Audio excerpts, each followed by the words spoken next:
Chris. Hey, Ryan, how are Pleasure. you? Good. How you doing? I'm doing great, thank you. Beautiful. Well, thanks so much for joining us today. I'm really excited to talk today. Well, I'm actually looking at my computer. I'm a PC guy, and I see your logo right here, the Core i7 8th generation. So I'm a big fan. Thank you. I love it.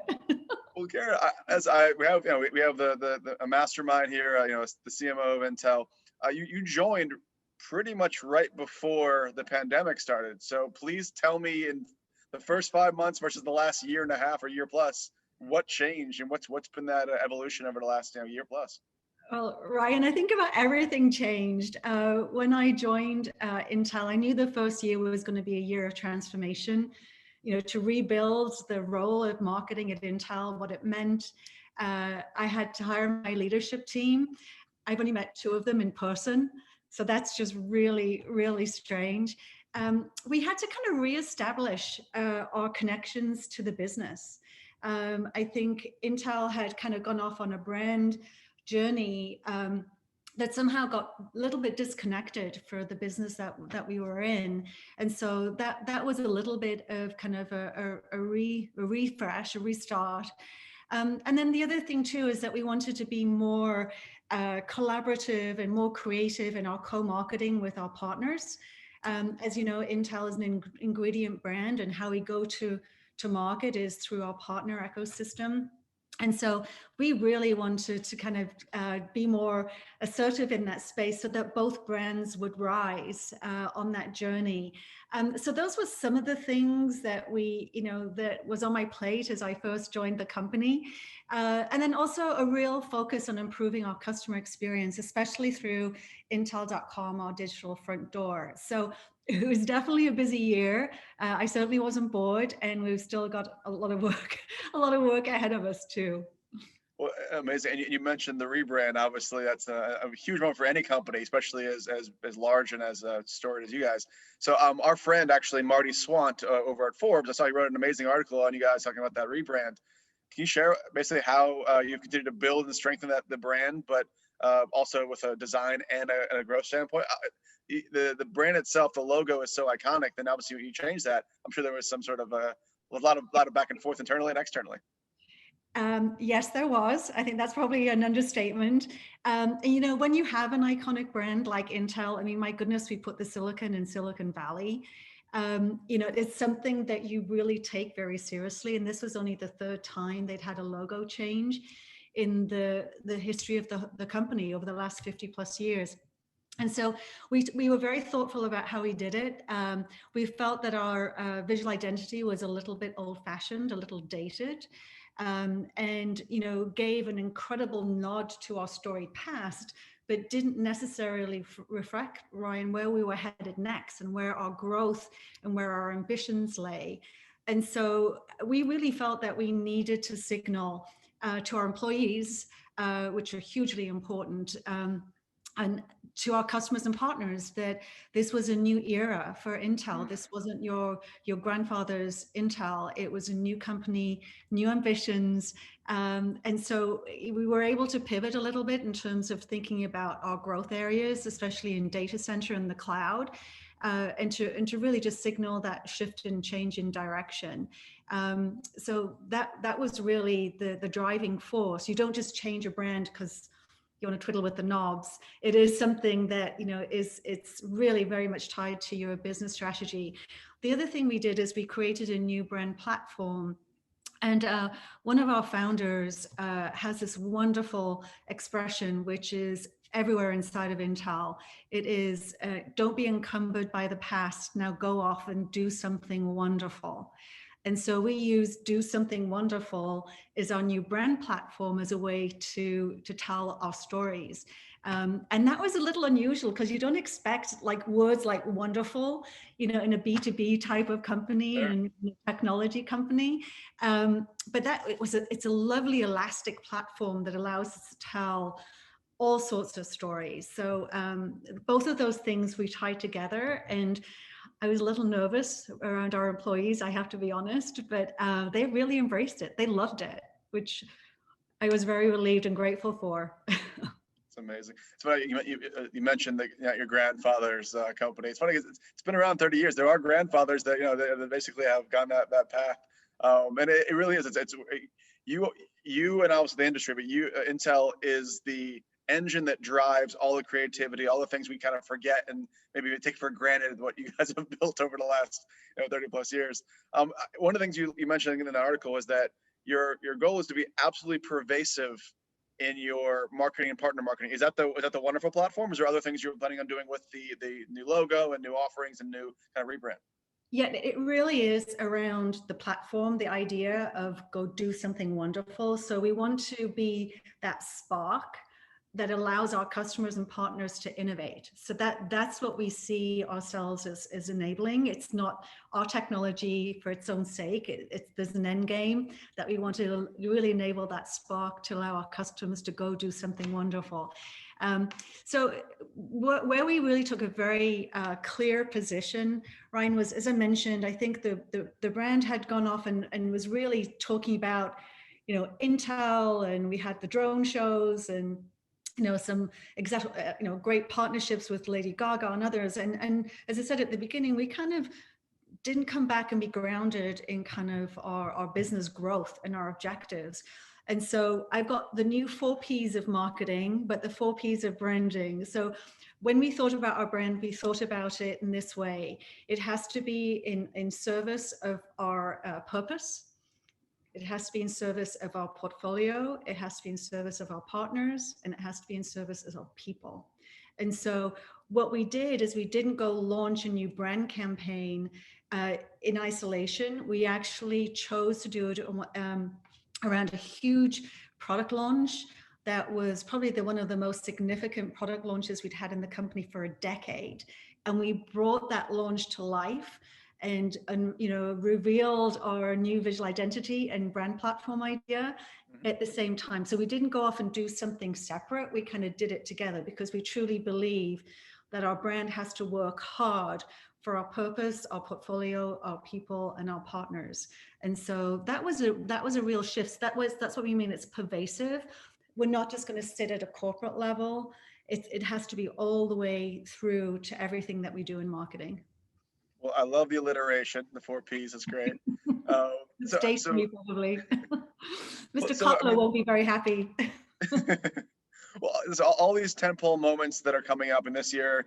We have Super Bowl already happened. We have Winter Olympics coming up. We have other things that are popping up.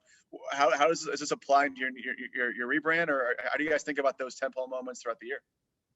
And that's a great description. It is a tentpole moment, and Intel is a top sponsor both for Tokyo and Beijing, and we do just see that as a moment where you have the world stage. We're still working through with the IOC in terms of what will exactly this look like, and so we're viewing it as a moment in time where we continue to tell our stories. And so our stories will still be around those 4 Ps, and we'll pick these different ideas out and showcase them at the Olympics. And so we're really excited about it. We're still working through, what exactly is it going to look like. Well, and obviously, if you don't know about the Olympics part yet, until obviously there's a lot of evolution there. But since the pandemic started to now, what's been the biggest change or evolution in your media mix? Have you guys gone more? I mean, I'm sure a lot of the stuff you've done is also partly in store. So the in-store pieces, which people are less in store. You're getting more social, more digital, more TV, more radio. I've heard every version. Some have even said they actually went more old school with an outdoor, which seems almost counterintuitive. But I'm curious to know what you guys have been up to. So it's a great question. And so we're always been a digital first marketing organization. And so that has probably been even more impactful during COVID in terms of just how we think about how we're engaging right now or sitting in front of your computer. I mean, sort of it is, and it's not going to go back to the old normal. So we're very aware of that. So we don't see this as being, short-term shift. We see this as being part of a longer term plan. And it's back to the old adage, you engage your customer where they want to be.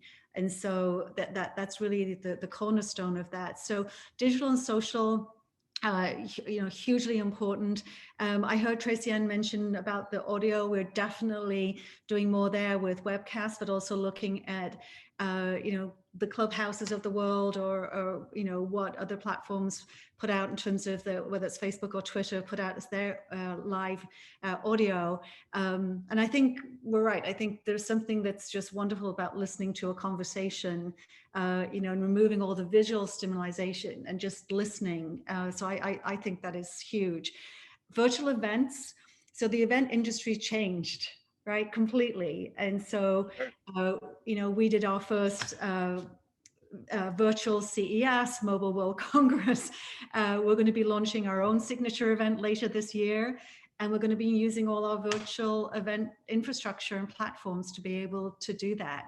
So, and I do see that continuing. In terms of our partners, I think our retail partners, and you mentioned in particular, I think they've shifted quite quickly as well to being an e-commerce environment, even more so than where they were before they started. And so we're really partnering with them on that journey too.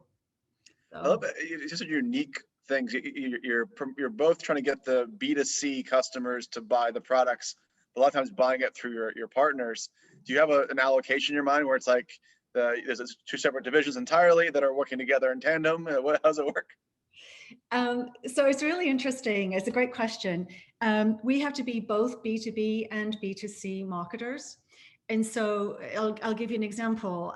We have very close partnerships with the big Google Cloud, all the CSPs, and they have Intel inside their cloud services. Well, we want to market directly to that IT consumer at work, that they love Intel, they love the experience they have in their personal world, and they want that experience in their professional world too. The same thing on the PC side of the business, where obviously we're working very closely with our fantastic partners like Dell, HP, Lenovo, and we're building the best experience for them to bring to market through our Evo platform. That really gives a fantastic experience. But we're also now starting to sell those products together into enterprises. So we're marketing to the consumer, but also we're going to be marketing to the CIO or the IT buyer. So it's really interesting. So both worlds, we have to think about both the end consumer and them consuming our technology, but also how that person buys. And lining up behind that. So that's why it's really fun and challenging, is that you get to do both. I love it. And I mean, the alignment, like you said, like people that have habits, they bring those habits to work. I mean, it really is kind of your 360 hitting people at all sides. Right. And then one of your upcoming actually currently happening now, your Go PC campaign. And I love it because, I mean, to me, it feels as a good kind of rivalry piece. You guys took Justin Long, and he was previously on the other, that who cannot be named that starts with an M, other companies.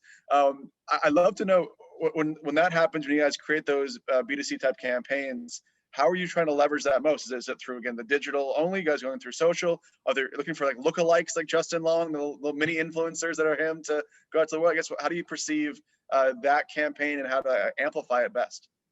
So that actually was a great example where we were absolutely social first. And that was just a huge shift for us in terms of, it gave us an opportunity to really, because they were very bite-sized vignettes, and that was designed so that they could be socially shared. And it was great because then Microsoft and our other partners really were a big part of that amplification, and they really amplified those stories out into the marketplace. But yes, I mean, we were Twitter, YouTube, LinkedIn, you name it, Reddit. And so we did really design this as a social first campaign.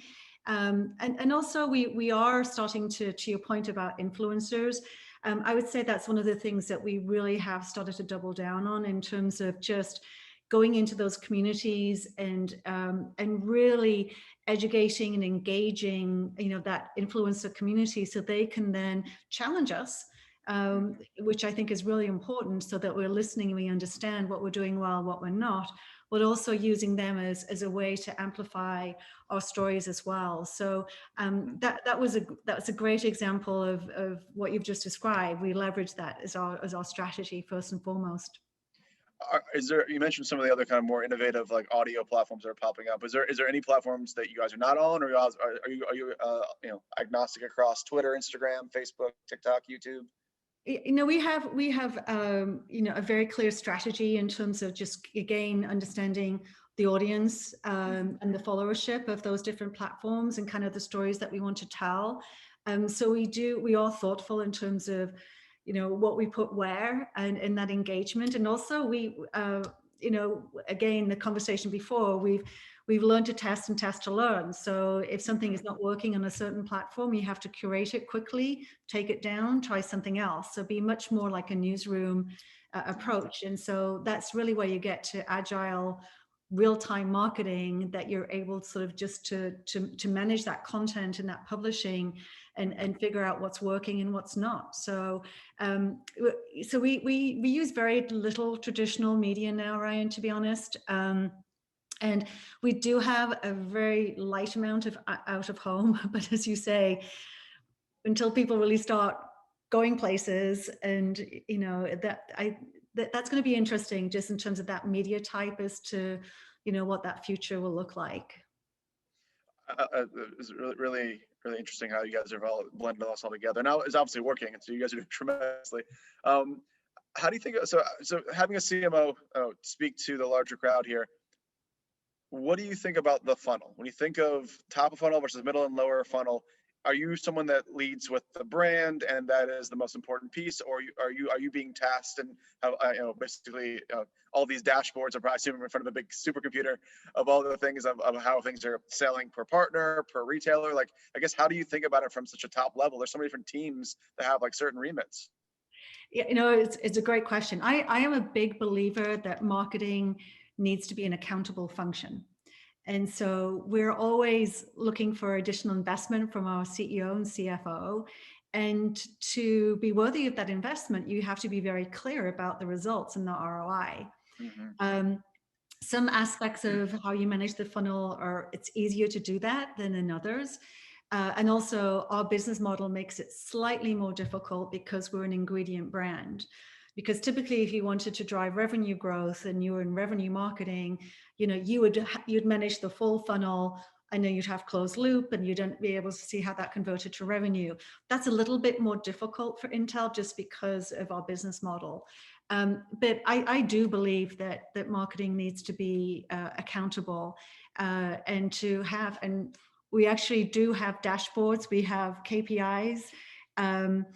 Someone told me a while ago that in B2B marketing, you often carry the burden of proof. Like, what have you done? What is the ROI? And, while it can be exhausting and you don't want to be defensive, I think it's a good discipline to have, to really make sure that for campaigns, you set very clear goals that are tied to business goals.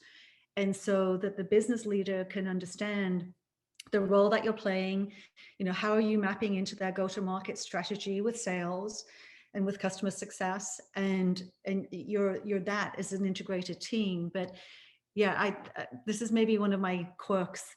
I love the creative side, but I also love the data, the analytics, and the results side. And it is something that we were on a journey at Cisco, and we're just starting that journey at Intel. Well, I don't know. I'm a fellow nerd or data geek. I love diving in, and yeah, our whole ethos as a company has been, how do you identify and track the efficacy of any campaign? And I know for us, there's nothing wrong with top of funnel and middle of funnel, but showing back, like for a lot of our Fortune 1000 campaigns, we'll show the the in-store sales or online sales or TV tune-in, or think of the stitch. Yeah. But yeah, that all leads, because all that actually, in my knowledge, to my POV, is that actually reinforms the creative, what's driving the best results. So it's not just what feels and looks the best as the biggest hero content, but it also actually is tactically driving people's emotions. Yeah, no, I completely agree. It's fun, isn't it? It is that art and science bit. You get to do a bit of both. I love it. Yeah. Well, so let's go back a bit to the top of funnel piece. So Forbes named Intel as the top 15, top 12 most favorable, valuable brands in the world. when you think about that in terms of like the value that comes from a brand name, in terms of that, is that something where you guys are like, are you guys tracking those things, or is that just kind of like, oh, I hear about those accolades, and or is that part of your KPIs? It's absolutely part of our KPIs, and we do track it. And first of all, it's an honor to be in that group of brands, and it's something that you have to protect and grow in terms of that brand equity, because it does add value back to the company in terms of how the company is valued by the street. But it also is really that power of that stickiness and that loyalty with customers. And like any company, Intel's had its ups and downs, right? And so in some cases, the competitive landscape is really changing. And so there's a really good understanding with our CEO and the executive team that there really is the power of the brand that really gives your customers and partners the reason to believe that you have a journey to go on, and you're holding your hand out and you're going together. And so it's really important, and an incredible asset to the company. But it is something that you had to care and feed, and also make sure that you're evolving. And so that was back to the refresh of the brand. It is, the counter side to that argument is Intel's been, the semiconductor leader for decades. So what's new, and why do you have to do anything? Well, you know what? Our landscape changed, our market changed, and so we had to kind of come out and signal, as I said, that this is a different Intel, and our ambitions are very different. But the experience and our loyalty to our customers and partners absolutely remains the same. And pursuit to that, I guess, how do you guys stay relevant and innovative? I mean, at your size, it's very easy to kind of, it's like turning the Titanic sometimes for these larger companies. You have always found a way to be on the cutting edge. Is there innovation teams that are essentially they're trying to figure out what is the latest and greatest, not just from a technology perspective, but also on the media side too? Yeah, so on the business side, I think that, and again, every company has any big company has their pushes for innovation, and it's something that really is a cornerstone to any business strategy. And, Intel innovates in different ways, internally, obviously, with our own incredible engineering team. We co-innovate with customers and partners in terms of innovating with them and designing things together. And I think that's one of the real assets and strengths of Intel, that we can design together and manufacture together, unlike our competitors. We innovate in terms of, we have a VC, we have Intel Capital, so we actually invest in startups and others' innovation, and so and also through partnerships. So we really are key, and I think with Pat Gelsinger coming on board, I think that's just going to accelerate in terms of the level of innovation. We're an industry that is got longer cycle times in terms of product development, but it's something that we're absolutely investing in. You may have seen recently, we just announced a $20 billion with a B billion-dollar investment in Chandler, Arizona, to build out 2 new fabs. And so we're really looking to innovate, and also to hopefully, provide much needed jobs, in Arizona. So we're pretty excited, and we're putting our money where our mouth is. Well, first off, thank you for doing that. It's obviously a big thing, big for America, and also congrats on the innovation commitment. I mean, with all of that on your guys' plate and all of the things you guys are responsible for, I wanted to bring everyone knows watching. You also are a big part of how to solve for the global chip shortage, which people think, oh, chips. Oh, and a computer, but no, it's everything. Automobiles, everything has a chip in it now. Everything is connected. Can you talk about how you guys have been able to help solve some of this, and really kind of maybe supplement the larger kind of shortages happening?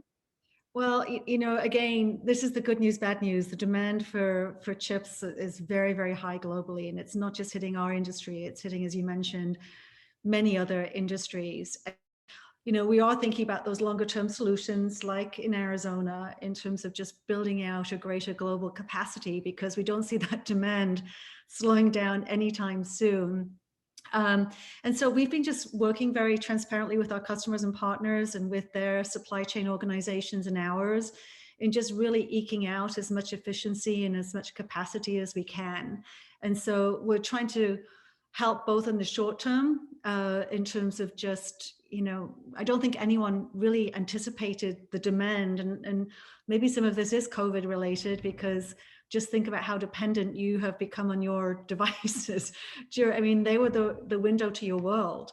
And so, I think that did have an impact. But in things like the automotive industry, where, we're really innovating together around autonomous driving and that space, that is just going to skyrocket. So, but the bottom line is we want to support our customers and partners the best way that we possibly can. It is a global issue, and it will take some time to fix, but we're planning for the future too.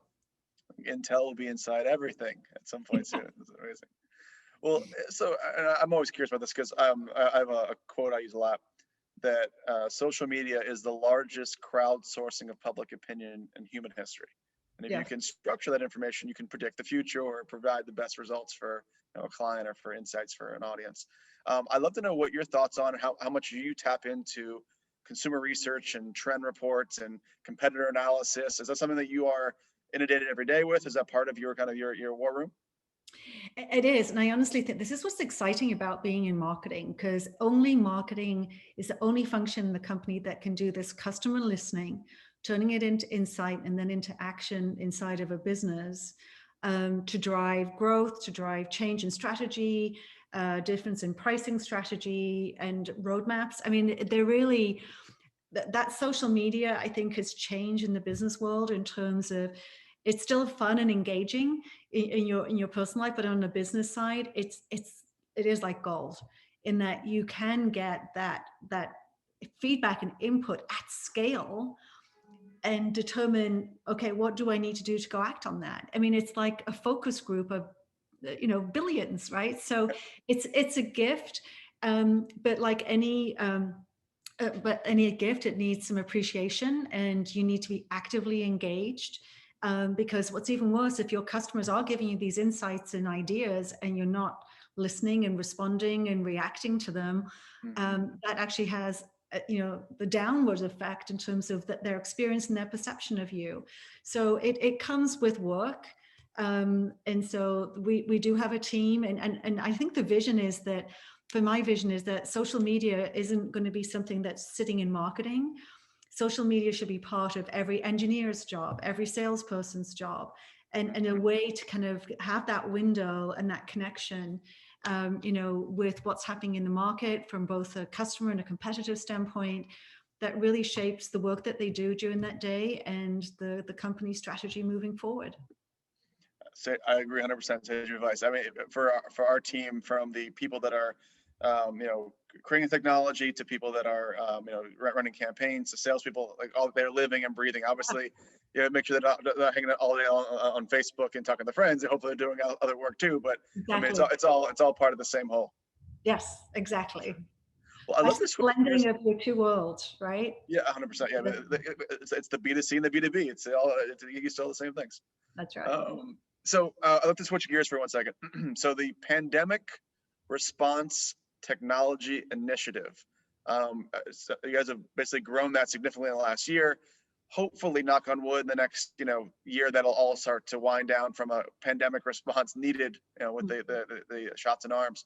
But tell us more about what you guys have done so far with the, I don't know if it's an acronym, the PRTI, and anything you guys have done during the pandemic. And I mean, all these different, everything from social injustice, everything popped up in a very concentrated period of time, and obviously even some stuff yesterday, as we all saw. But I'd love to know what your POV is on how you have taken this, the pandemic response technology initiative, and really hopefully supercharged the response you guys can do as a company. So yeah, Ryan, it's a great question. And I think we're all going to look back on 2020, and it probably is going to be one of the most memorable years of our lives, because just so much happened in that 1 year. But I'm really, really proud of how Intel really stepped up to the plate and leaned in. And Intel has a history, 50 years of history of really doing what they feel is right for the community. And so some of the things that we did over the last year is that we spent over $1 billion. I I need to do this, and I say billion, $1 billion with diverse suppliers. And so having suppliers that really reflect the population at large was something that's hugely important to us.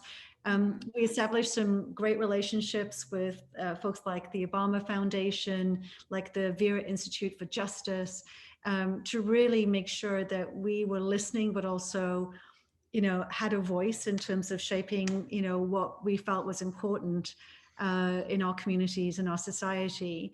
And then I mentioned Intel Capital as being a way that we innovate. So what we've done is we made a commitment for the next 5 years to invest over $125 million in businesses led by women and underrepresented minorities. So there's a lot of things that we're really passionate about as a company to really help with that outreach.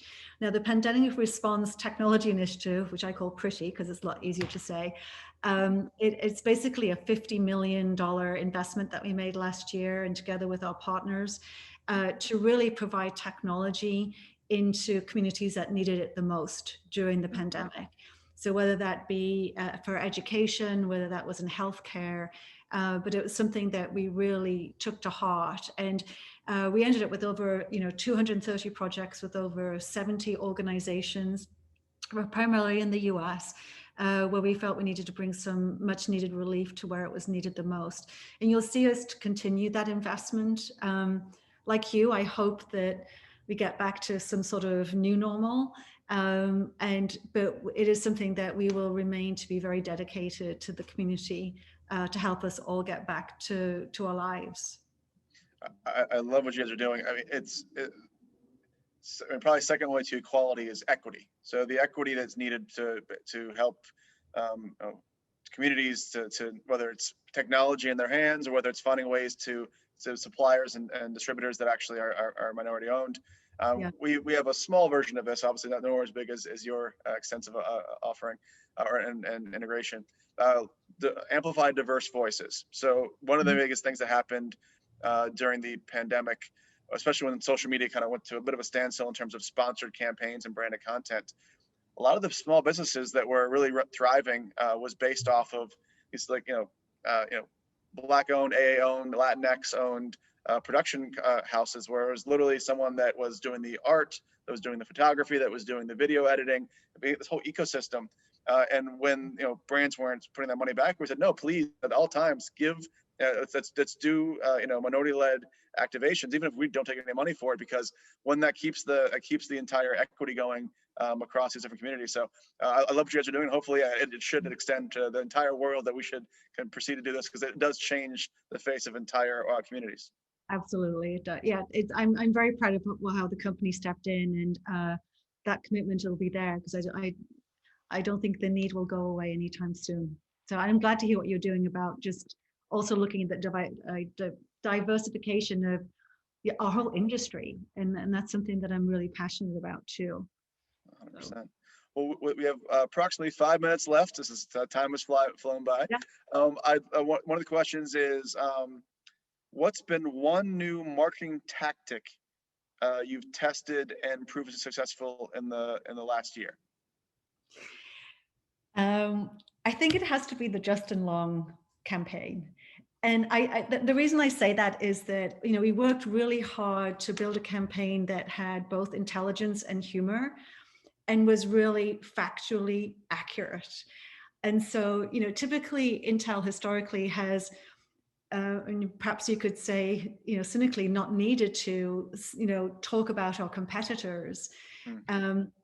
But we felt very strongly about this because in this case, we felt that some claims were being made by Apple that were at best overstated, or if you need disclaimers that are 30 pages long, you're probably misleading your buyer a little bit. And we felt the need to put that right. And so that's something that we haven't done before. And I have a huge amount of respect for Apple. So we also wanted to do this with respect, but a little bit of humor. And so the tone for us was really important to get right. And we just pointed out the strengths in our technology versus the claims that Apple had made, and we chose very realistic real life vignettes. Justin Long was a hoot, absolutely great to work with, and actually at the end of, and we were doing the shoot, he said, "Can I take one of these home?" And so it's like, cool, yeah, absolutely. So just being more direct, more factual, but getting the tone right, because it's an ecosystem and a technology we all rely and partner and compete with each other. So you have to get that fine line. But so far it's worked, and our employees and our partners have really loved it, because our job is at Intel is to start the parade and have our partners kind of get in behind us, and so that that's the role that they're asking us to play. So you'll see us do more of that kind of marketing. Emotive content, whether it makes you laugh or cry, that's the most powerful. That's what you remember. That's It amazing. started the conversation. That's what he wanted to do. We wanted to bring the conversation back, and I think it's worked really well. That's great. This may be our last question, depending on this, but Ravina asked, how can marketing and technology leaders structure their teams and recruit highly coveted talent for a new era that demands an increasing array of skill sets? Great question. And something that I'm really very passionate about. So I sit on the board of the ANA and really want to help make sure that the marketing professional of the future has the skill sets that they need, because it is a changing landscape. And yes, you need to understand the technology. Yes, you need to be data driven, and you need to be creative. And in tech, you need to also be technical. So the expectations and the skill sets that you need are huge. The other thing that I'm really going to be fascinated by is when we go back to the new normal, our employees are telling us they don't want to go back to where they were.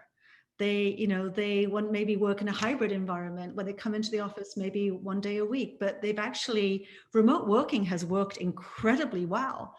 Now, if I open that up, that means that I can have access to talent anywhere. And so just that talent pool just has opened up for me. So I'm really excited about that, and really want to create a flexible environment for that to happen.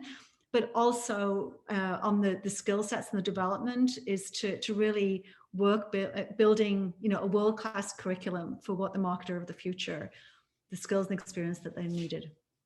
I love that. Yeah, we're a microcosm of obviously you guys comparatively, but like 20% of our employee base in the last since COVID started is all in states we never like. It's and states we're mainly LA, New York, and Las Vegas are our three places.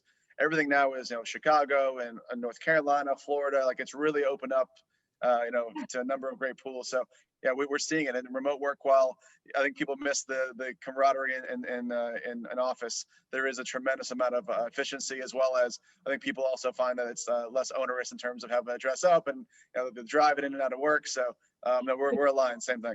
Well, we found that actually our team dynamic improved, because I'd be sitting in my kitchen and my son would walk by, and you get to see their pets and their families, and so there was some positive elements, I think, too. But it's going to be fascinating in terms of how we return back, and kind of what's the flexibility that we want to offer everyone. I love it, Karen. Thank you so much, Chris. I assume you're playing us off. That's what I do. I do it better than anybody. Well, thank you, Karen. I love the Justin Long commercial where they hand him like 5 different things, including the dongle at the end. So true. I've definitely lived through that. So kudos to you guys on making fun of that. I'm asking everybody this today because this is a hot topic, and I heard you mention it earlier. We are getting into some really great Clubhouse sessions, and we'd love to invite you and have you on. We're going to do some CMO roundtables. Would you like to join us? I would. I'm already on Clubhouse, so it's I love it. So yes, please do, Chris. That would be awesome. I'd really enjoy that. Absolutely. We'll find you on there, and then we'll reach out and we'll figure out a great session to do in the next month or 2. That's great. Awesome. Thanks, Karen. Appreciate it so much. Thank you, Karen, and thank you, Ryan. Thanks, Take guys. care. Okay, take care. All right. So this day is absolutely insane.